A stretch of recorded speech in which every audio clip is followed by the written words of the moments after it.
বলেছেন যদ্দিনং মন্যে মেঘাচ্ছন্নং তদ্দিনং পৃজস সংলাপ কৃষ্ণ কথা। যে মনুষ্য জীবের সবচেয়ে দুর্দিন এবং ভালো দিন কোনটি? এই কলিহত জীবের সবচেয়ে ভালো দিন এবং দুর্দিন হচ্ছে কোন দিনটি? তার জন্য বললেন যে যদ্দিনং মন্যে মেঘাচ্ছন্নং, যে আমরা যেরকম এত গতকালকের আগের দিন যেরকম চন্দ্রগ্রহণ হলেন, যে অনেকে চন্দ্রগ্রহণে যে কোনো মানুষ হয়তো চিন্তা করেছে যে গ্রহণের আগেই খেয়ে দিয়ে নিতে লাগবে এবং গ্রহণ লাগার আগেই কি যে ঘরটর বন্ধ করে যে তাড়াতাড়ি শুয়ে পড়বো, যে শুয়ে পড়তে হবে, যে গ্রহণ লাগলে তার কোনো কিছু করা যাবে না, ধরা যাবে না, ছোঁয়া যাবে না। আবার অনেকে ভাবতেছে যে না, গ্রহণ লাগলে তো যে ঠাকুর দেবতার নাম করতে হবে, যে ঠাকুরের মন্দিরে প্রদীপ জ্বালিয়ে রাখতে লাগবে, ঘরের মধ্যে প্রদীপ জ্বালিয়ে ঘর বন্ধ করে বসে থেকে যে ভগবানের চিন্তা করতে হবে। যে তার জন্য বলছেন যে যদ্দিনং মন্যে মেঘাচ্ছন্নং, যে আজকে যেমন এই যে এখানে অনুষ্ঠান হলেন, যে সকালে দেখেন কিরকম মেঘ বৃষ্টি, হ্যাঁ, যে তখন মনে মনে সবাই অনুভব করেছেন যে আজকের দিনটি মনে আমাদের কপালটাই খারাপ, তাই না? যে মানুষটাও অকালে চলে গেলেন, আর এই আজকে অনুষ্ঠান, এত বড় একটা অনুষ্ঠান, সাধুগুরু বৈষ্ণব আসবে বা শ্রাদ্ধ কে আদি হবে, সেখানে আজকে বৃষ্টি, যে বৃষ্টির জন্য কোনো উপায়ই নেই, বেরোনোই যাচ্ছিল না 9টা অবধি। যে দিনটি, আজকের দিনটাও আমাদের যে ভগবান খারাপ করেছেন। যে তার জন্য বলেছেন যে যদ্দিনং মন্যে মেঘাচ্ছন্নং, যে পৃজস সংলাপ কৃষ্ণ কথা, যে মনুষ্য জীবের সবচেয়ে এমনই একটি দুর্দিন, সেদিন হচ্ছে কোন দিন? যেদিন ভগবানের নাম গুণগান কীর্তন এবং সাধুসঙ্গ এবং সাধু বদন দর্শন এবং ভগবানের শ্রী মন্দিরে গিয়ে ভগবানকে দর্শন করা যায় না, সেই দিনটি হচ্ছে মনুষ্য জীবের সবচেয়ে জীবনের দুর্দিন। আর দুর্দিন সেই দিন দুর্দিন নয় যে আকাশে মেঘ হয়েছে, বৃষ্টি হয়েছে, অনুষ্ঠান আদির সময় বা শুভ কাজের সময় বৃষ্টি হলেন, যে সেই দিনটি দুর্দিন নয়, সেই দিনটি হচ্ছেন সুদিন। যে শাস্ত্রে বলেছেন যে কোনো ক্রিয়া আদি করার আগে, শুভ ক্রিয়া আদি করার আগে যদি কোনো বৃষ্টি, ঝড় বৃষ্টি তুফান হয়, তাহলে সেই দিনটি হচ্ছে সবচেয়ে অত্যন্ত সুদিন। যে ঝড় বৃষ্টি হলে, যে আমরা কিন্তু উল্টোটা ভাবি যে ঝড় বৃষ্টি হলেই অনুষ্ঠানের সময়, হ্যাঁ, বাড়িঘর কাদা চেকলা হয়ে যাবে, নানান ধরনের লোকজন আসবে, তাই না? কিন্তু শাস্ত্রে বলেছেন যে কোনো শুভ ক্রিয়া আদি করার আগে যদি ঝড় বৃষ্টি হয়, তাহলে সেই দিনটি হচ্ছেন সবচেয়ে মঙ্গলজনক। এবং ভগবানের সেবা হলেন, ভগবানের প্রসাদ আদি, যে অনেক সময় আমাদের দেখবেন ভোগটুগ হয়, অনেক সময় প্রসাদ প্রসাদ বাড়তি হয়। যে ভগবানের প্রসাদ বাড়তি হওয়া ভালো, কিন্তু কমতি হওয়া ভালো না। যেসব বাড়িতে অনুষ্ঠান করে কম পড়ে যায়, যে তাদের যে সব সময় কমই পড়বে, যে তাদের কখনো উন্নতি হবে না, যে এটি হলো প্রমাণ।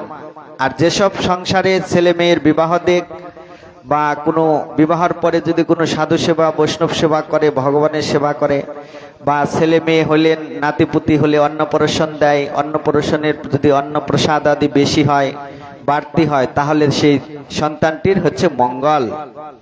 যে তার জন্য ওই নিয়ে কখনো যে দুঃখ প্রকাশ করতে নেয়, যে এত খাবার বেশি হয়ে গেলে লোক আসলো না, যে তাতে কি আছে, যে লোক না আসছে, লোক কত আছে। যে ভগবানের প্রসাদ কখনো কেউ অবহেলা করে না। যে মানুষ আমরা অবহেলা করি, যে শ্রাদ্ধ বাড়ি, যে শ্রাদ্ধ বাড়ি খাবো কেন, অনেকে বলি না যে শ্রাদ্ধ বাড়ি খেলে আমাদের অসুবিধা হয়, যে শ্রাদ্ধ বাড়ি খেতে নাই, এটি হলো ভুল ধারণা। যে শ্রাদ্ধ বাড়ি, হ্যাঁ, খেতে নাই, সেটি কি, যেখানে শ্রাদ্ধ বাড়িতে মৎস্য আদি খাওয়ায়, যেখানে হাঁস মুরগি ডিম বা অন্যান্য যেগুলি আবর্জনা জাতীয় খাবার খাওয়ায়, সেইগুলি খেতে নাই। যে কোনো শাস্ত্রে বলেছেন কোন শ্রাদ্ধ আদিতে যদি ভগবানের নৈবেদ্য ভগবানকে নিবেদন করে সেই প্রসাদ দিয়ে যদি শ্রাদ্ধ কে আদি করে, তাহলে সেই প্রসাদে কোনো দোষ থাকে না খাবারে। সেটি খাবার নয়, সেটি ভগবানের প্রসাদ। যে প্রসাদ এমনই একটা বস্তু, সেখানে যদি বিষও থাকে প্রসাদে, তাতেও সেটি আহার করলেও, গ্রহণ করলেও তার কোনো মৃত্যু হয় না। সেটি প্রমাণ দেখিয়ে গেছিলেন দেবাদেব মহাদেব। দেবাদেব মহাদেব এই যখন সমুদ্র মন্থন করতেছিলেন আপনার ঝাড়খণ্ডে,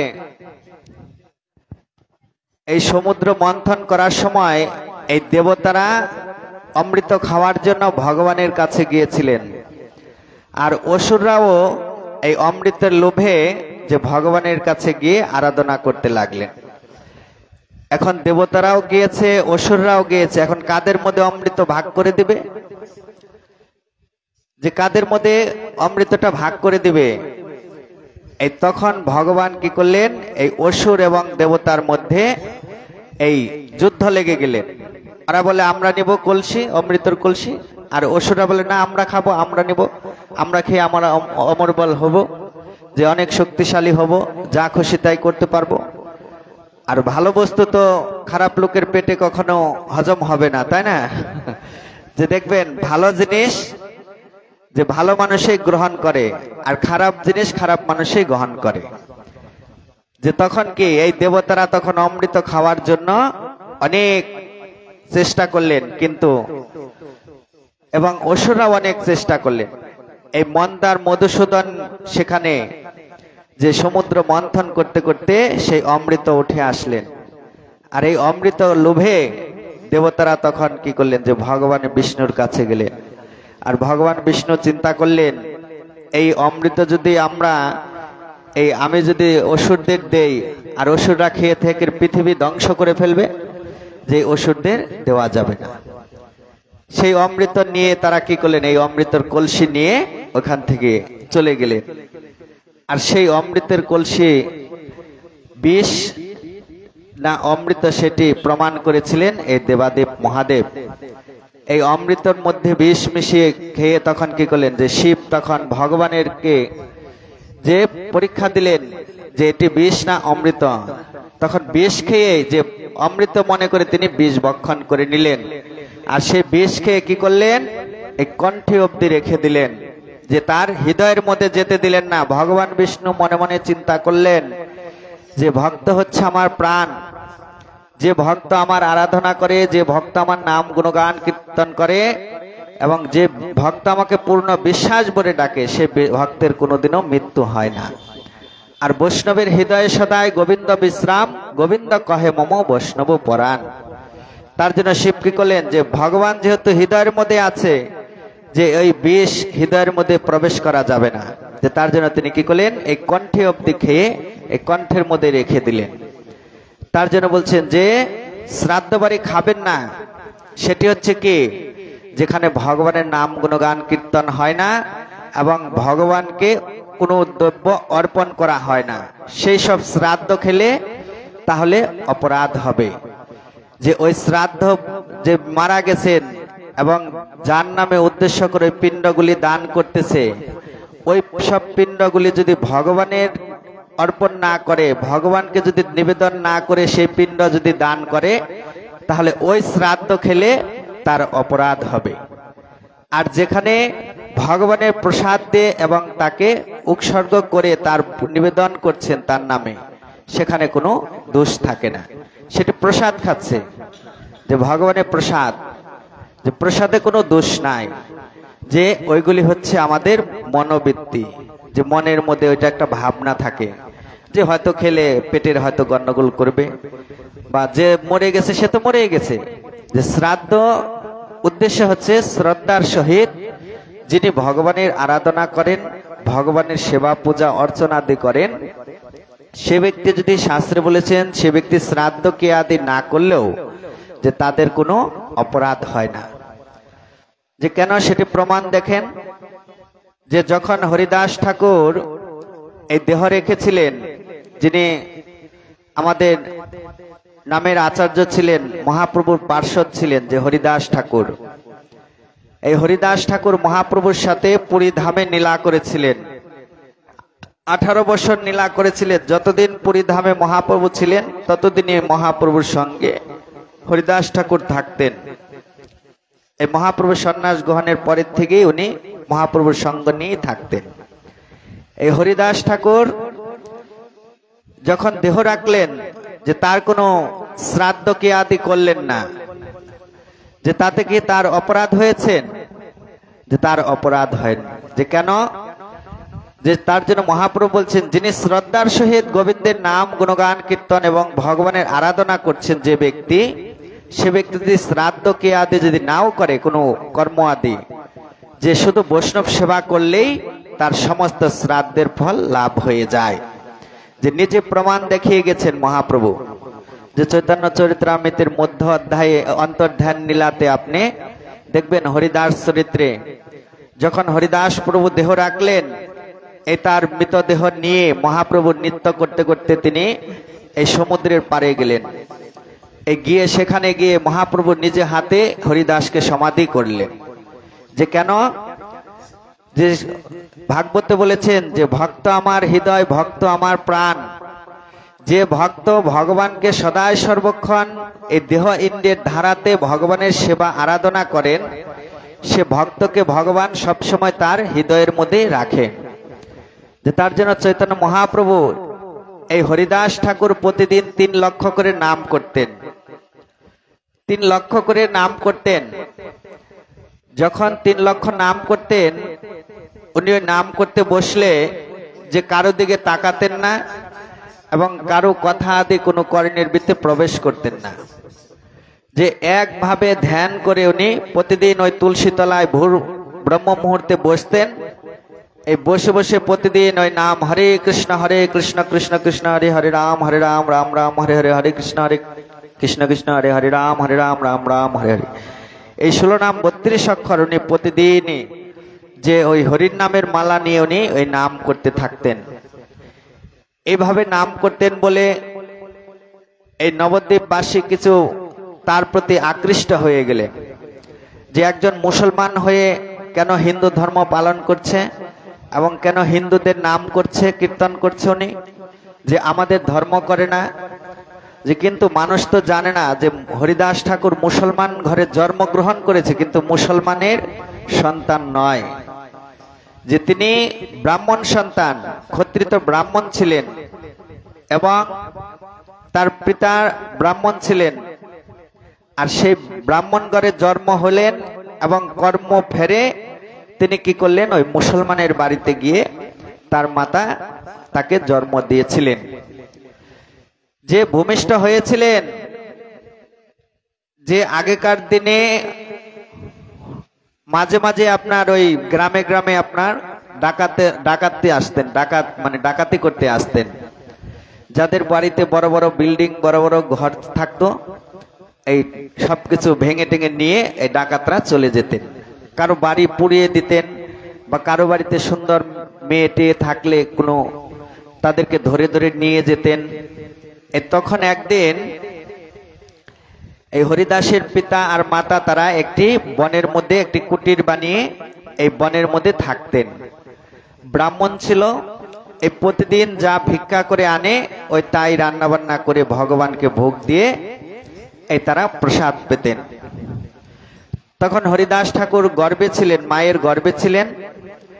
এই যখন মায়ের গর্ভের থেকে তখন এই হরিনাম কীর্তন, হরিনাম শ্রবণ করতেন। তার পিতা ভাগবত পড়তেন, তার মা ওইখানে বসে বসে শুনতেন, আর ওই সন্তান গর্ভের থেকে সেই হরিকথা শ্রবণ করতেন। এইভাবে করতে করতে করতে করতে যখন হরিদাস ঠাকুরের প্রায় সময় এসে গেলেন মায়ের যে গর্ভবতীর প্রসব করার, এই সময়ের মধ্যে একদিন হঠাৎ ওই ডাকাতের দল ডাকাতি করতে এসে এই তারা ধরা খেয়ে গেলেন। আর যখন ওই ধরা পড়বে, এই তখন দৌড়াতে দৌড়াইতে দৌড়াইতে দৌড়াইতে প্রাণ বাঁচানোর জন্য এই ডাকাতের দলগুলি কি করলেন, এই আপনার ওই হরিদাস ঠাকুরের যে মা বাবা কুটিরে থাকতেন বনে, এই কুটিরের ভিতরে তারা প্রবেশ করলেন। আর ওই বনের ভিতরে ঢুকেই যে ওই বাড়িতে দেখলেন এত সুন্দর একটি নারী, যে ওই পুরো তার রূপের জ্যোতিতে পুরো বনটাকে আলোকিত করে রেখেছে। যে পুরো আলোকিত, মানে অন্ধকারকে আলো করেছেন। এই হরিদাসের মা খুব সুন্দর ছিলেন, রূপবতী ছিলেন। এই যখন ডাকাতরা এটি দেখলেন, আর ডাকাতরা তখন ওই হরিদাসের মাকে বললেন, দেখো এই যে তোমার স্বামী আছে, যদি স্বামীর প্রাণ বাঁচাতে চাও তাহলে এই যে আমাদের ধরার জন্য আসতেছে, যে তারা যদি জিজ্ঞাসা করে বলবে না আমাদের ঘরে কেউ আসেনি, আর যদি তুমি বলে দাও তাহলে কিন্তু তোমার স্বামীকে মেরে ফেলবো। এই কথা বলে তখন কি করলেন, এই সমস্ত ডাকাতদের খোঁজার জন্য যারা আসলেন, এই তারা এসে জিজ্ঞাসা করলেন, বললেন না আমাদের বাড়িতে কেউ আসেনি। এই ডাকাতদের হরিদাসের মা বাবা তারা বাঁচিয়ে দিলেন প্রাণ বাঁচানোর জন্য। এই বাঁচিয়ে দিলেন ওই দিনটা। আর ওই ডাকাতরা গিয়ে তাদের যে সর্দার আছে, এই সর্দারকে তখন গিয়ে বললেন যে আমরা একটি বনের মধ্যে গিয়েছিলাম প্রাণ বাঁচানোর জন্য। এই তখন ওই বনের মধ্যে একটি অনেক সুন্দর একটি নারী রূপ দর্শন করলাম। এই তখন ওই ডাকাতের যে সর্দার, এই তারা তাকে আদেশ করলেন যে কালকে তোমাদের ডাকাতি করতে হবে না, যে নারীটিকে দেখেছ ওই বনের মধ্যে খুব সুন্দর, এই তাকে ধরে নিয়ে আসবে। এই পরের দিবসেই এই ডাকাতগুলি তারা এই হরিদাসের সেই বাবা মা যেখানে থাকেন পিতামাতা, এই আবার পুনরায় সে পরের দিবসে তারা গেলেন রাত্রিবেলা। আর রাত্রে গিয়েই এই হরিদাসের মাকে জোর করে ধরে নিয়ে আসতেছিলেন। আর যখন ওই হরিদাসের মাকে নিয়ে আসতেছিলেন তখন হরিদাসের বাবা বাধা দিলেন। এই বাধা দেওয়ার সাথে সাথে এই ডাকাতের দলগুলি হরিদাসের বাবাকে মেরে ফেললেন, ব্রাহ্মণকে মেরে ফেললেন। আর ব্রাহ্মণে কি করবে, একা এই নিজের প্রাণ বাঁচানোর জন্য তখন কি যে জুড়ে জুড়ে চিৎকার করতেছেন যে বাঁচাও বাঁচাও, যে আমাকে বাঁচাও, আমাকে এরা ধরে নিয়ে যাচ্ছে। এই তখন ওই পথ দিয়ে যাচ্ছিলেন যে বাড়িতে, ওই মুসলমান বাড়িতে যে জন্ম হয়েছিলেন ওই মোল্লা যাচ্ছিলেন। আর উনি ওই চিৎকার শুনে উনি আগে গিয়ে দেখেন একটি অবলা নারী একা অন্ধকার রাত্রি এইভাবে কয়েকটা ছেলে পেলে ধরে নিয়ে যাচ্ছে। এই দাঁড়াও, তোমরা একে কোথায় নিয়ে যাচ্ছ? যে আমাদের সর্দার নিয়ে যেতে বলেছেন একে। যে কেন তুমি একে এইভাবে রাত্রি করে নিয়ে যাচ্ছ একটা অবলা নারীকে? আর তাকে তো, তার তো দেখা যাচ্ছে সে গর্ভবতী, আর এই অবস্থায় যদি এই গর্ভের যদি কোনো ক্ষতি হয় তাতে তো তোমাদের অপরাধ হবে, যে তোমাদের কোথাও জায়গা হবে না। এই কথা যখন বললেন, এই না কোনোভাবেই তারা মানছে না, যে তুমি যদি তোমার প্রাণ বাঁচাতে চাও যে তুমি এখান থেকে চলে যাও, তোমার এখানে কোনো কিছু দেখতে হবে না, নাহলে তোমাকেও মেরে ফেলবো আমরা। এর স্বামীকে তো মেরেছে, যে তোমাকেও মেরে ফেলবো। এই তখন এই মোল্লা কি করলেন, নিজের জীবন বাজি রেখে এই হরিদাসের মাকে উনি বাঁচালেন। এই ডাকাতের হাত থেকে তারা ছিনিয়ে নিলেন, নিয়ে তার বাড়িতে আশ্রয় দিলেন। এই আশ্রয় দেওয়াতে তার কয়েকদিন পরে এই হরিদাসের সেই ভূমিষ্ঠ হলেন তার ওই গৃহেতে। আর ওই মুসলমানের গৃহেতে ভূমিষ্ঠ হওয়াতে তার জন্য সমস্ত গ্রামবাসী সবাই জানে যে এ হচ্ছে ওই মোল্লার কন্যা, আর তার ঘরে সেই মেয়ের ঘরে আবার পুত্র হয়েছেন, এই হচ্ছে এও হচ্ছে মুসলমান। এর জন্য হরিদাস ঠাকুর সেই শিশুকাল থেকেই যে মাতৃগর্ভে তার পিতার মুখে শ্রবণ করতেন হরিকথা, এই হরিকথা শ্রবণ করতে করতে তিনি কৃষ্ণ ভক্ত হয়ে এই পৃথিবীতে এসেছিলেন। এবং ভগবানকে তিনি যুগে যুগে যুগে যুগে তিনি কথা দিয়েছিলেন, যতবার জন্ম হবে যতবার মৃত্যু হবে ততবারই ভগবান আমি তোমার নাম করব এবং তোমার নাম প্রচার করব। যে এই ব্রহ্মা যে কি বলে, এই হরিদাস ঠাকুর মানে আগের যুগে, যে এটা তো কলির যুগ চলতেছে, কলির যুগে তিনি হরিদাস ঠাকুর হয়েছেন, নামাচার্য হরিদাস হয়েছেন। ইনি এই দাপর যুগে ভগবান শ্রীকৃষ্ণের একজন পার্ষদ ছিলেন, যে ব্রহ্মা ছিলেন সৃষ্টিকর্তা। এই ব্রহ্মা তখন কি করেছিলেন, যে ভগবানের কাছে বর চেয়েছিলেন যে হে প্রভু আপনি আমাকে এমন বর দিন যে আপনার নাম ছাড়া আমি অন্য কোনো কিছু যেন আর আমার এই মুখে না আসে, যে একমাত্র শুধু আপনার নাম ছাড়া আমি অন্য কোনো কিছুই আপনার ভিতরে যেন না প্রবেশ করে। এই ভগবান হরিদাসকে সেই বর দিয়েছিলেন সেই দাপর যুগে। যে ব্রহ্মা ছিলেন, এই ব্রহ্মার থেকে তিনি সেই হরিদাস ঠাকুর তিনি মহাপ্রভুর পার্ষদ হয়ে যে এই কলিহত জীবের উদ্ধারের জন্য সেই মহাপ্রভুর সেই নাম প্রচারের জন্য আজকে তিনি দাঁড়ে দাঁড়ে জীবের ঘুরতেছেন হরে কৃষ্ণ মহামন্ত্র, যে জীবকে যে পথে ঘাটে জলে জঙ্গলে যেখানেই থাকুক, যে সমস্ত জীবেরই বলে যে লহ কৃষ্ণ ভজ কৃষ্ণ, যে কর কৃষ্ণ শিক্ষা, যে হে জীব যে কৃষ্ণ নাম কর, যে কৃষ্ণ নাম ছাড়া কোনো গতি নাই, গতি নাই, গতি নাই। যে কেননা এই যে আজকে দেখেন চাক্ষাস প্রমাণ, এই যে গৃহস্বামী যে আজকে দেহত্যাগ করেছেন, যে বয়স তো ভালোই হয়েছিলেন, যে আমাদের থেকে অনেক সিনিয়র, ধরতে গেলে কত 70 তো হয়েছিল মনে হয়, 70 হয়েছিল না? হ্যাঁ, 75 বছর বয়স। যে আমরা শাস্ত্রে পাই যে বুদ্ধি হওয়ার পরের থেকে যে কোনো সন্তানাদের যে ভগবানের নাম, ভগবানের সম্বন্ধে আলোচনা বা ভগবদ গীতা বা ভগবত চৈতন্য চরিত্রামৃত আর অন্যান্য যত শাস্ত্র আদি গ্রন্থ আছে, আমাদের প্রতিটা সনাতন জীবের যে অধ্যয়ন করা দরকার। এবং এ জগতের সৃষ্টিকর্তা হচ্ছে ভগবান শ্রীকৃষ্ণ, এবং সেই ভগবানকে আমরা যখন আমাদের সৃষ্টি করেছিলেন, যখন আমরা মাতৃগর্ভে ছিলাম, তখন ভগবানকে আমরা কথা দিয়ে এসেছিলাম, হে ভগবান,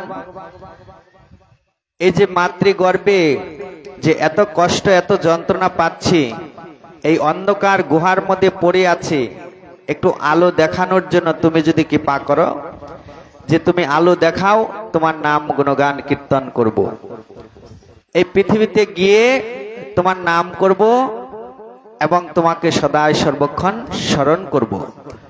কিন্তু জীব আমরা কি, যে এ জগতে এসে সমস্ত জীব আমরা মায়ায় আচ্ছন্ন হয়ে, সেই আমরা সকল জীবই যে ভগবানের যে দেওয়া কথা, সেই কথাটা আমরা ভুলে গিয়েছি।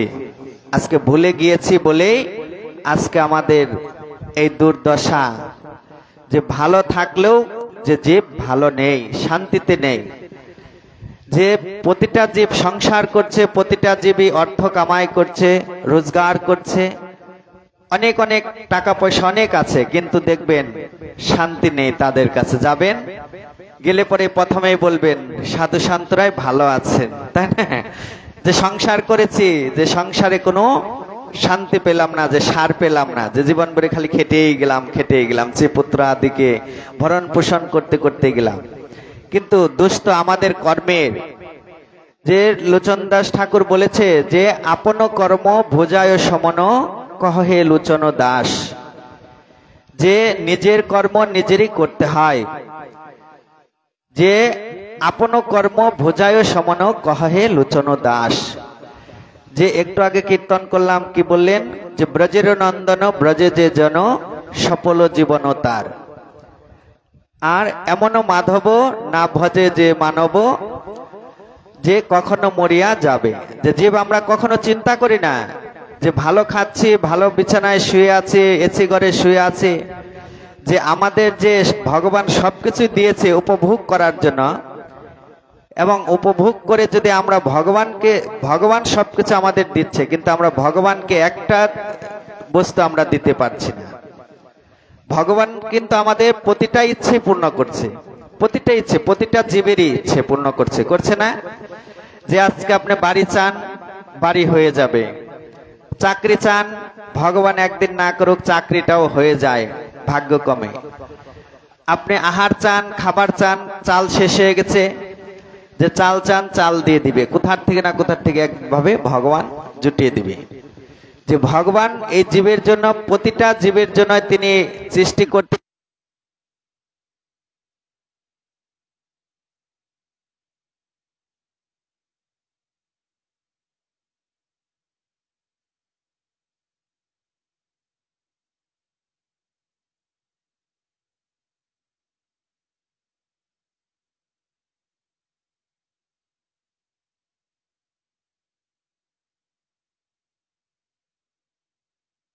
যে ভগবান চায় কি, যে ভক্তি আর ভগবানের নাম।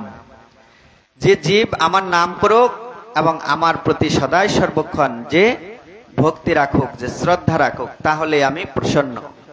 কিন্তু এই ভক্তিটাই জীবের কখনো আমাদের উদয় হয় না। যে সব জায়গায় যাচ্ছে, সবকিছু করতেছি, কিন্তু যে শুদ্ধভাবে যে এই দেহ ইন্দ্রিয়টাকে যে ভগবানকে সঁপে দিয়ে যে ভগবানের নাম গুণগান কীর্তন করব, সে জিনিসটা আমরা করতে পারছি না, তাই না?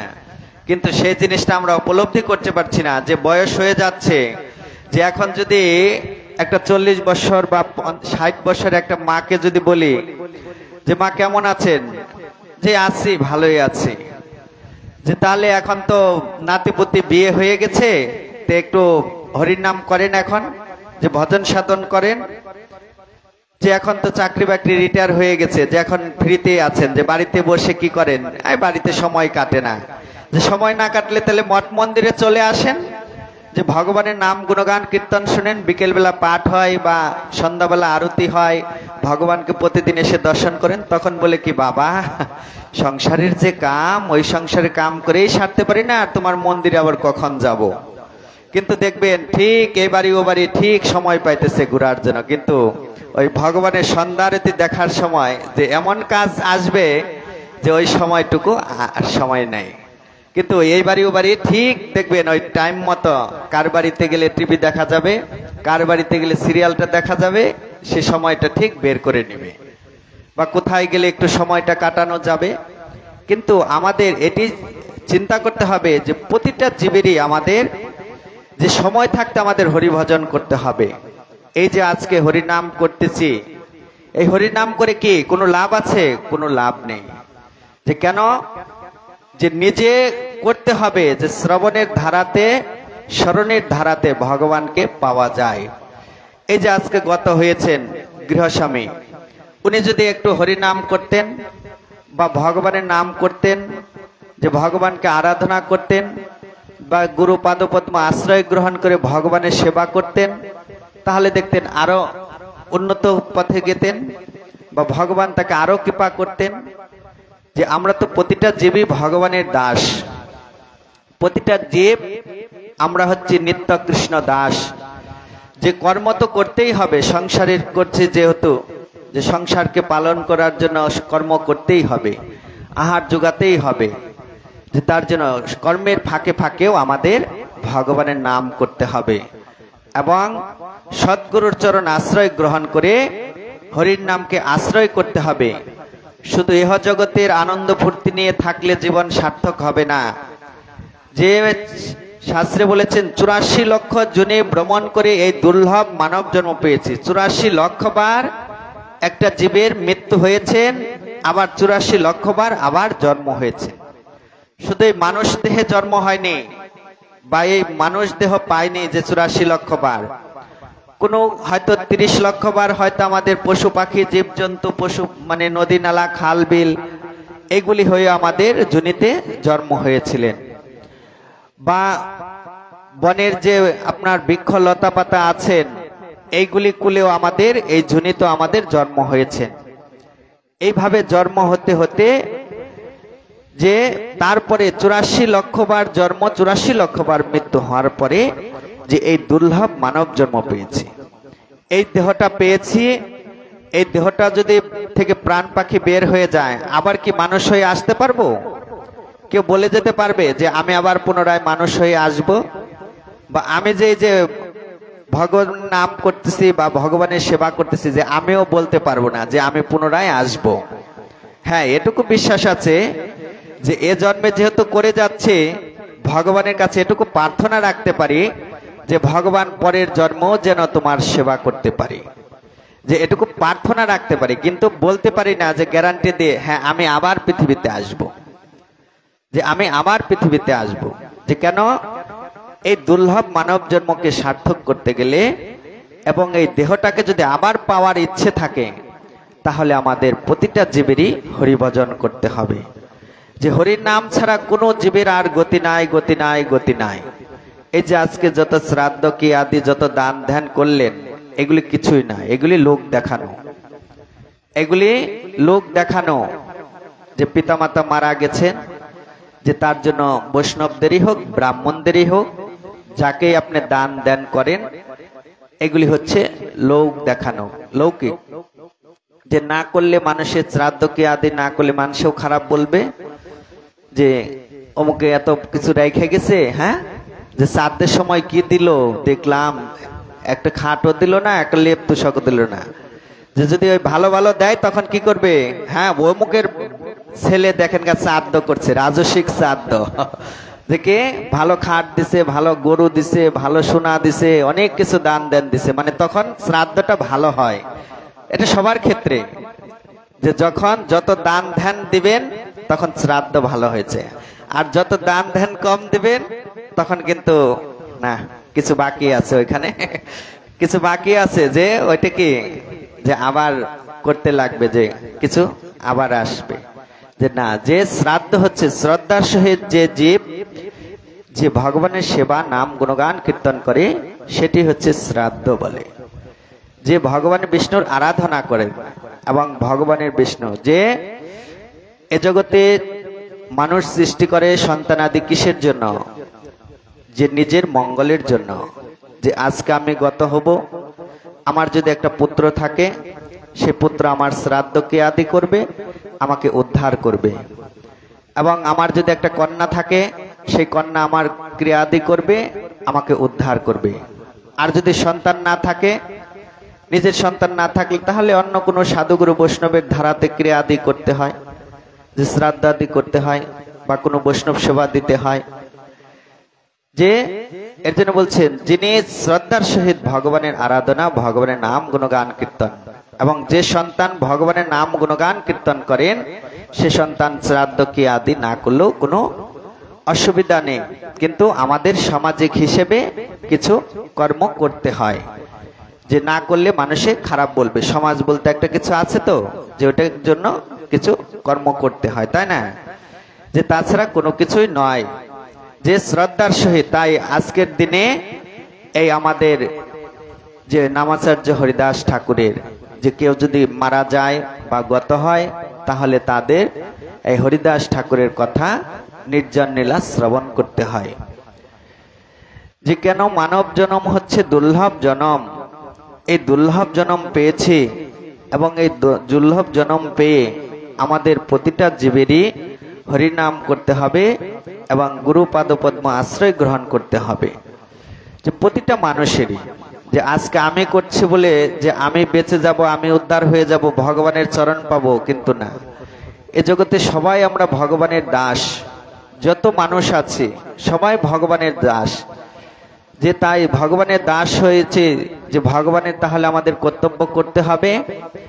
যেমন মানুষ চাকরি করেন, যে চাকরিজীবী তারা কি, যে সরকারি চাকরি, যে সরকারের কি, যে কথা মতো চলতে হবে, ডিউটি করতে হবে। তদ্রূপে মানব জীবনেরও যে আমরা হচ্ছি ভগবানের দাস, তার জন্য ভগবানের কথা এবং ভগবানের নাম গুণগান কীর্তন প্রতিটা জীবেরই করতে হবে। তাই এই দাপট যুগে ব্রহ্মায় তিনি আজকে এই নামাচার্য হরিদাস ঠাকুর হয়ে যে কলিহত জীবকে উদ্ধারের জন্য তিনি নাম প্রচার করতেন, শুধু একমাত্র হরে কৃষ্ণ মহামন্ত্র, যে এই নামের মাধ্যমে তিনি সমস্ত জীবের কল্যাণ করতেন। প্রতিদিন 3 লক্ষ করে নাম করতেন। 1 লক্ষ নাম করতেন জীবের কল্যাণের জন্য, আরেক লক্ষ নাম করতেন পশু পাখি জীব জন্তু যত কিছু আছে তাদের মঙ্গলের জন্য। এইভাবে তিনি প্রতিদিন লক্ষ নাম পূর্ণ করতেন।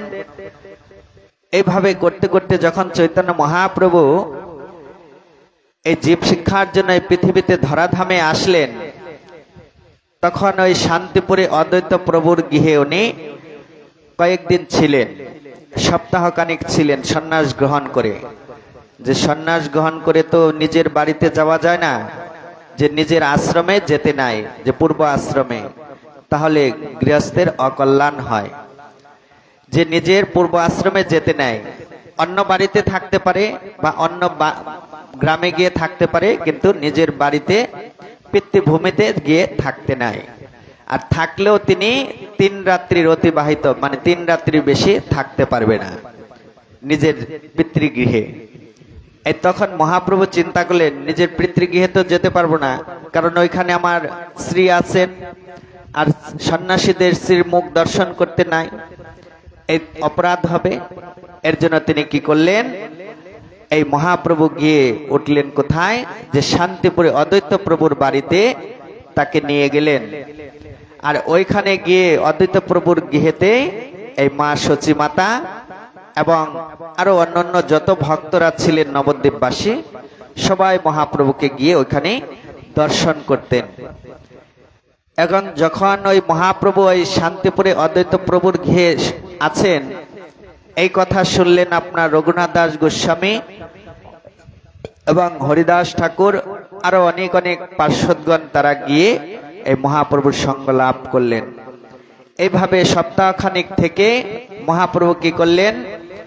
তার মার কাছে, যে মাতার কাছে তিনি যে আদেশ নিতে গিয়েছিলেন যে হে মাতা, যে আমি তো সন্ন্যাস গ্রহণ করেছি, আমার বড় ইচ্ছে যে আমি সন্ন্যাস গ্রহণ করে আমি যাব বৃন্দাবন। আর এই কথা যখন সচী মাতা শুনলেন যে বৃন্দাবন চলে যাবে নিমাই, যে একেতে আমার দুটো পুত্র ছিলেন, এই দুটো পুত্রের মধ্যে বড় পুত্র আমার সন্ন্যাস গ্রহণ করে চলে গেলেন এবং আবার ছোট নিমাই, এই ছোট নিমাইও আমার সন্ন্যাস গ্রহণ করে চলে গেলেন। তাহলে আমি কি নিয়ে থাকবো? আর যদি এই নিমাই যদি বৃন্দাবন, এই নবদ্বীপ ছেড়ে যদি বৃন্দাবন চলে যায়, তাহলে তো আরো দেখতে পারবো না, যে বৃন্দাবনে গেলে আরো দেখতে পারবো না। যে তার জন্য মহাপ্রভুকে কি বললেন? যে হে নিমাই, যে তুমি সন্ন্যাস গ্রহণ করেছ তা তো আমার কোনো কষ্ট নেই, এবং কিন্তু আমার একটা কষ্ট, যে তুমি যদি আমার এই ধাম থেকে ছেড়ে দিয়ে তুমি যদি বিসিধাম বৃন্দাবনে চলে যাও, যে তোমার বৃন্দাবনে যেতে হবে না, তুমি অন্তত এই নবদ্বীপে থাকো, শান্তিপুরে তুমি অদ্বৈত প্রভুর গৃহে থাকো, না হলে তুমি পুরী ধামে গিয়ে জগন্নাথে তুমি যে ওখানে গিয়ে তুমি সেবা করো। যে কেন? যে প্রতি বছর এই 6 মাস পর পর জগন্নাথের রথ আসবে বছর ঘুরে, এবং এই গ্রামবাসী যত আছে নবদ্বীপবাসী সবাই এই রথে যাবে, এবং সেই রথে গেলে স্নান যাত্রাতে যাবে যত ভক্ত, এই সবাই স্নান যাত্রাতে রথে জগন্নাথে যাবে, তারা গিয়ে দেখবে আর দেখে এসে তোমার কথা আমার কাছে বলবে, তাতে আমি প্রসন্ন হব, যে তোমার আমি অন্তত খুশটা তো পাবো।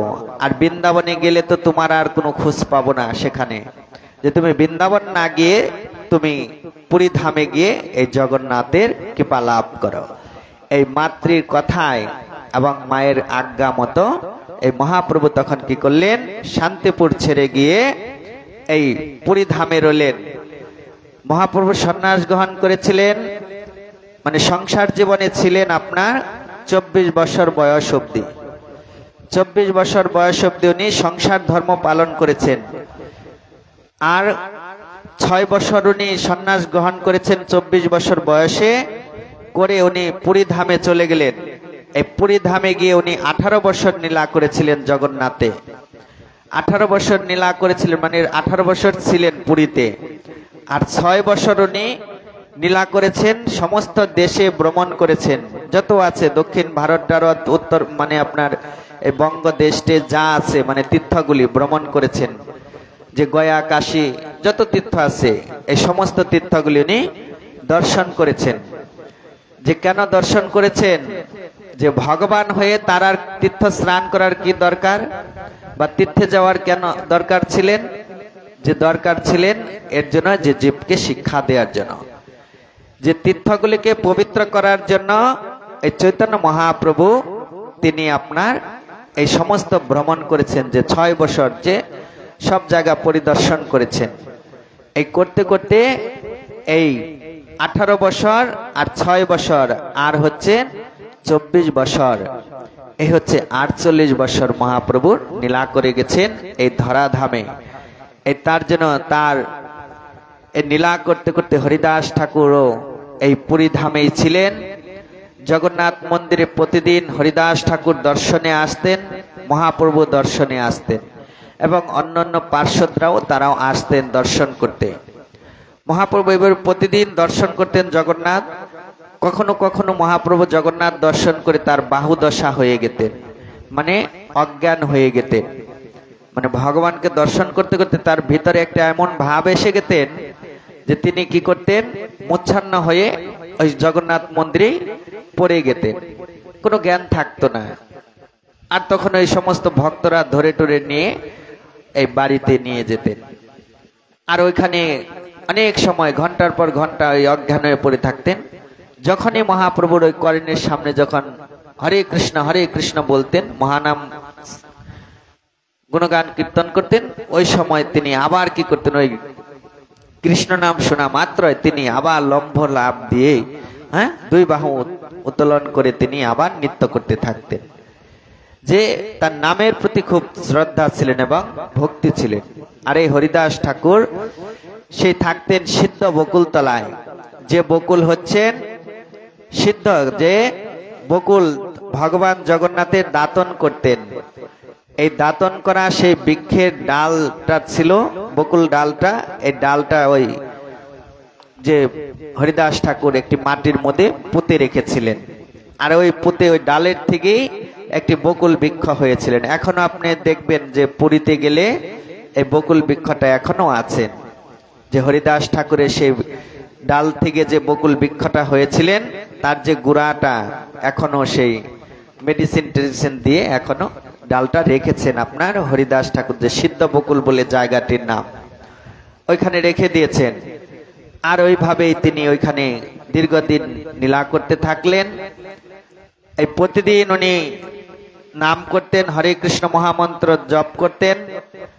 আর প্রতিদিন জগন্নাথ দর্শনে আসতেন, মহাপ্রভুর সঙ্গে প্রতিদিন গম্ভীরাতে হরিকথা শ্রবণ করতেন। সার্বভৌম ভট্টাচার্য আরো অন্যান্য পার্শ্বদগণ ছিলেন, এরা সকলেই মিলে এই গম্ভীরাতে আসতেন হরিকথা শ্রবণ করার জন্য। যে গম্ভীরাতে আসতেন হরিকথা শ্রবণ করার জন্য, এই শ্রবণ করতে করতে করতে করতে হরিদাস ঠাকুর আস্তে আস্তে তার বার্ধক্য এসে যায় শরীরে। এই যখন বার্ধক্য এসে যায় তখন আর হাঁটতে পারে না, বসে থাকতে পারে না, যে অনেক কষ্ট, যে হরিনাম করতে পারছে না, বসে বসে একটু শয় আবার উঠে, আবার শয় আবার উঠে, এরকম ভাবে তিনি হরিনাম করতেন। আস্তে আস্তে তার ওই হাঁটতে না পারতে তখন কি করলেন, যে জগন্নাথ মন্দিরে যাওয়াও বন্ধ হয়ে গেলেন। জগন্নাথকেও আর দর্শন করতে যায় না। আর তিনি বসে বসে ওই শুয়ে শুয়ে তিনি ভগবানের কাছে প্রার্থনা করে, হে ভগবান, যে এতদিন তো তোমাকে দর্শন করতে পেরেছি গিয়ে গিয়ে, এখন তো তোমাকে দর্শনও করতে পারতে যাইনি। এবং নাম করতাম প্রতিদিন, আমি 3 লক্ষ করে নাম করতাম, এখন তো আমি নাম সংখ্যায় পূরণই করতে পারি না, যে তাহলে আমার কি গতি হবে। দেখেন, একটা মানুষ প্রতিদিন শিশুকাল থেকে তিনি সেই 3 লক্ষ করে নাম করে আসতেছেন, বৃদ্ধ হয়ে গেলেন 70-80 বছর বয়সের মতো, যে তারপরেও তিনি চিন্তা করে যে আমি তো নাম করতে পারি না, যে আমার কি গতি হবে। যে আর আমরা তো নাম না করে আমরা চিন্তা করি যে আমাদের কি গতি হবে। যে তিনি নাম করেও গতির চিন্তা করছে, আর আমরা না করে আমরা গতির চিন্তা করতেছি, যে আমাদের ভগবান কোথায় রাখবে, আমরা যদি কিছু হয়ে যায় আমাদের কোথায় রাখবে, যে আমরা কোথায় স্থান পাবো, ভগবানের চরণে স্থান পাবো, যে চিন্তা আমাদের আসে। কিন্তু হরিদাস ঠাকুর এত ধর্ম করছে, এত কর্ম করছে, ভগবানের নাম করছে, তারপরও তার ভিতরে যে চিন্তা আমার কি গতি হবে। এইভাবে করতে করতে বার্ধক্যের সময় এই মহাপ্রভুর সঙ্গে আর দেখা হয় না, অনেক দিন হলো। যখন না দেখা হওয়াতে তখন মহাপ্রভু চিন্তা করতে লাগলেন যে হরিদাস ঠাকুর সকলকেই দেখি দর্শন হয়, কিন্তু হরিদাস ঠাকুর তো অনেক দিন হলো আসে না জগন্নাথ দর্শনে, যে তাহলে কালকে একটু খবর নিতে হবে।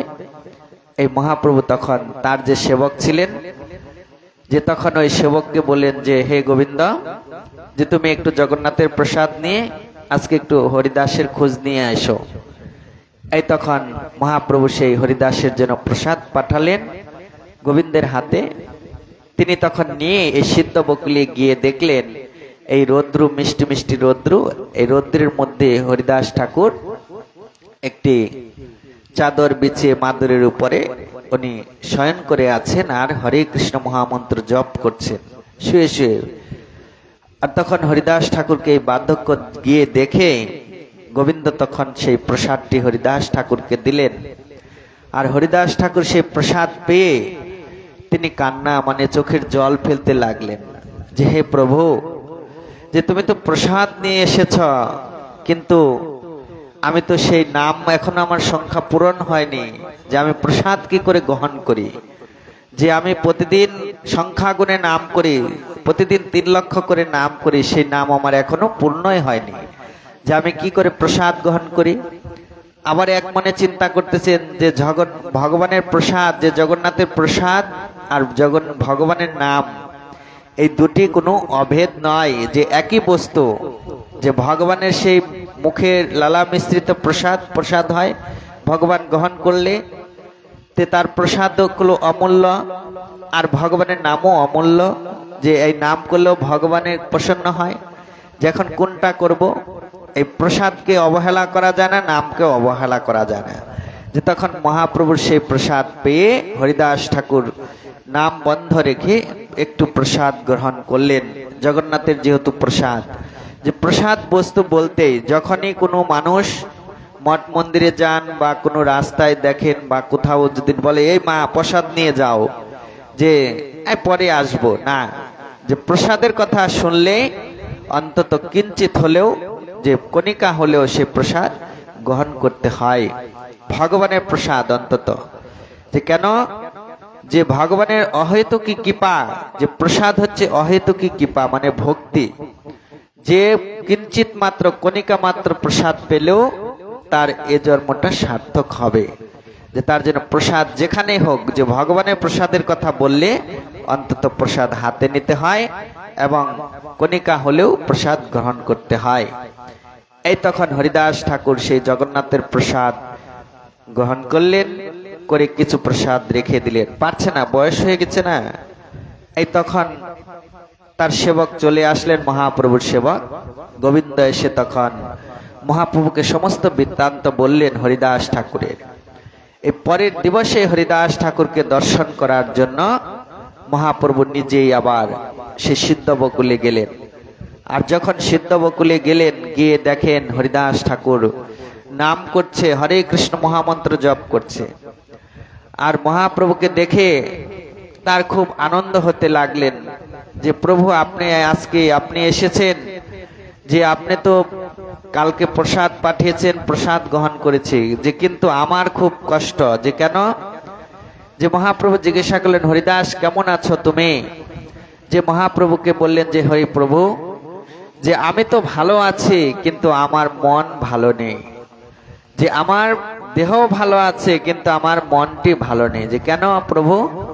যে তাই দেখুন, আমি প্রতিদিন 3 লক্ষ করে নাম করতাম সংখ্যা গুণে, কিন্তু এখন তো আমি নাম করতে পারছি না, এখন তারপরে আমার কোনো কিছুই হচ্ছে না। যে কেন? আমার বার্ধক্য এসে গেছে শরীরে, যে ভগবানের নাম করতে গেলে শরীর ব্যথা, শরীর কোমর ব্যথা, বসে থাকতে পারছি না, হ্যাঁ, যে শুয়েও আমি নাম করতে পারছি না, যে অনেক দিক দিয়ে আমার সমস্যা। যে তাই প্রভু আমার একটি নিবেদন, যে কি বলো হরিদাস, যে এই নাম যদি আমি না করতে পারি তাতে কি আমার অপরাধ হবে না?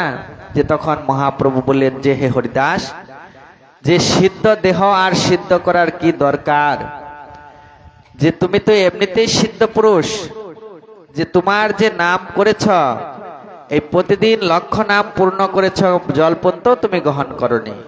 আর সেই সিদ্ধ দেহের যেমন আলু একবার সিদ্ধ করে আবার যদি সিদ্ধ দেন, তাহলে কি ওই আলুর সিদ্ধ হতে হতে কি আরো বেশি বয়েল হয়ে যায়, তখন আর ওই আলুর কি যে কোনো অস্তিত্বই থাকবে না। যে তোমার দেহ হচ্ছে সিদ্ধ দেহ, আর তুমি আর কেন ভয় পাচ্ছ? যে এই সিদ্ধ দেহে যদি তুমি আর হরিনাম নাও করো, তাতে তোমার ভগবান কৃষ্ণ তোমাকে রক্ষা করবে, যে কৃষ্ণ তোমাকে প্রসন্ন হবে তোমার প্রতি। এই তখন হরিদাস ঠাকুর এই কথা যখন শুনলেন, যে প্রভু তাতে আমার একটি নিবেদন, যে কি, যে হে প্রভু আমার যখন এই প্রাণ পাখি চলে যাবে, এই দেহটা আমার খাঁচার থেকে, যে তখন আমার একটু ইচ্ছে যে আপনার ওই চাঁদ বদনটা দর্শন করব, আর আপনার ওই যুগল চরণটা আমার বক্ষে ধারণ করব। যে আমি যখন এই প্রাণ আমার চলে যাবে, যে শেষ নিঃশ্বাস, এই কথা বলতে বলতে বলতে বলতে হরিদাস ঠাকুর কি করলেন, এই মহাপ্রভুর সেই বদনের দিকে তাকিয়ে আছেন, আর মুখে হরে কৃষ্ণ বলছেন, আর সেই মহাপ্রভুর সেই যুগল চরণ বক্ষে ধারণ করছেন। করে মহাপ্রভুর সেই চরণ বক্ষে নিলেন, আর হরিদাস ঠাকুর আস্তে আস্তে তার সেই নির্যান হয়ে গেলেন। তার জন্য বলেছেন যে আমরা তো মৃত্যুবরণ করি, যে আমাদের মৃত্যু যেখানে সেখানে হয়ে যায়, যে যেখানে সেখানে মৃত্যু হয় বলেই যে আমাদের ওই দেহ নিয়ে অনেক রকম অনেকে কি যে ছিন্ন ভিন্ন করে, তাই না? যে কত জায়গায় নিয়ে যায়, বাড়িতে মরবেন, যে মরলে ওই দেহ নিয়ে কি, যে যদি হাসপাতালে না নিয়ে যায়, ওই যে সাইন না করলে ডাক্তারে কি দিবে, সরকারের টাকা দিবে না, কে দিবে? দিবে না। যে তার জন্য বলছে মৃত্যু বরণ করলে এই হরিদাস ঠাকুরের মতো মৃত্যু বরণ করতে হয়। যে অর্থ দিয়ে আমাদের ভগবানের সেবায় কোনো কাজে লাগে না, যে অর্থ এনে সাধু সেবা লাগে না, সে অর্থ কামিয়ে কোনো লাভ হবে না। যে অর্থ দিয়ে আমার ভগবানের সেবা লাগে, অর্থ এনে আমার সাধু সেবায় লাগে এবং গোবিন্দের সেবা করতে পারে, সেই অর্থই হচ্ছে কাজে লাগবে। যে তার জন্য আজকে এই গৃহস্বামী যে যা কিছু করেছে, যে তার পুত্র এবং তার স্ত্রী এবং তার কন্যা, যে তারা একটি উত্তম কাজ করেছে। যে কে, যে পুত্র হলে এরকম পুত্রের হওয়ার দরকার এবং কন্যা হলে এরকম কন্যায় হওয়ার দরকার। যে পিতামাতাকে ভগবানের নৈবেদ্য দিয়ে এবং পিতামাতাকে নিবেদন করে মৃত্যুর পরে, সেই পিতামাতা সেই ভগবানের প্রসাদ গ্রহণ করে তার এই দেহ আত্মা তার কি হয়, যে শান্তি হয় এবং শ্রীপাদ ভগবানের চরণে গিয়ে আশ্রয় গ্রহণ করে সেই দেহটা এবং ভগবান তাকে স্থান করে। তার জন্য বলছেন যে এই গৃহস্বামী যে অনন্ত বিশ্বাসের কন্যারাও তারা কি, যে এই গিরিধারী আশ্রমে গিয়ে শ্রাদ্ধ ক্রিয়াদি করেছেন, বৈষ্ণব সেবা দিয়েছেন। আর সেই দিন ছিল একটি বিশেষ দিন, যে তার খুব বহু ভাগ্য, যে কেন, যে রাধা অষ্টমীর দিন তার কন্যা সর্বপ্রথম আগে তাকে সেই ভগবানের প্রসাদ অর্পণ করেছেন এবং সেই প্রসাদের ধারাতে তার পিণ্ড দান করেছেন এবং সাধু সন্তদের তারা যে ভোজ্য দান করেছেন। এতে হচ্ছে উত্তম কাজ, যে প্রতিটা জীবেরই যে ভগবানের বিষ্ণুর নৈবেদ্য দিয়ে তার পিতামাতাকে উৎসর্গ করতে হয়, তারপরে সেই প্রসাদ গ্রহণ করলেই ভগবান প্রসন্ন হয়ে তাকে স্থান দেয়। আজকে তার গৃহে সাধুরা পদার্পণ করেছেন এবং ভগবান সেই হরিদাসের যে কথা শ্রবণ করলাম আমরা আজকে, যে তার জন্য হরিদাস ঠাকুর এই দেহটা ছাড়লেন আর সেই দেহ ছেড়ে দিয়ে এই মহাপ্রভু সেই দেহ নিয়ে তিনি নৃত্য করতে করতে সমস্ত পার্শ্বদগণ নিয়ে তারা কি করলেন, এই দেহটার সংস্কার করলেন, যে দাহ করলেন, যে স্নান করালেন, সে সমুদ্রের জলে স্নান করালেন, আরতি করলেন, চন্দন মালা আদি পরিয়ে কুপনিডুর পরিয়ে হরিদাস ঠাকুরকে সেই বালির কণা দিয়ে ঢেকে দিয়ে তার নাম গুণগান কীর্তন করতে থাকলেন, হরে কৃষ্ণ মহামন্ত্র। এখন সাধু মারা গেছেন, সাধুর তো শ্রাদ্ধ ক্রিয়াদি করতে হবে, তা নাহলে গ্রামগঞ্জের লোকে খারাপ বলবে। তখন মহাপ্রভু বললেন যে বৈষ্ণবের কোনো বিরহ তিথি ছাড়া অন্য কোনো শ্রাদ্ধ ক্রিয়াদি দরকার নেই। যে আজকের থেকে আমি বিধান দিলাম, যে কোনো মঠবাসী বা কোনো সন্ন্যাসী যদি দেহ রাখে, তাহলে তাদের শুধু বিরহ তিথি, যে তোমরা 4 দিনে করো বা 11 দিনে করো, যে করে যে ভগবানেরকে নিবেদন করো, সেই নিবেদন করে ভগবানের প্রসাদ সমস্ত সাধু সন্তদের ভোজন করাও। এই মহাপ্রভু তখন কি করলেন, এই হরিদাস ঠাকুরের জন্য তিনি আনন্দবাজারে গেলেন, জগন্নাথ মন্দিরে। জগন্নাথ মন্দিরে দেখবেন আনন্দবাজার আছে পাশে, গেটের পাশে, বড় গেটে ঢুকতে। ওই আনন্দবাজারে গিয়ে এই সমস্ত দোকানে দোকানে গেলেন, আঁচল পাতলেন যে হে সবাই আমাকে ভিক্ষা দাও।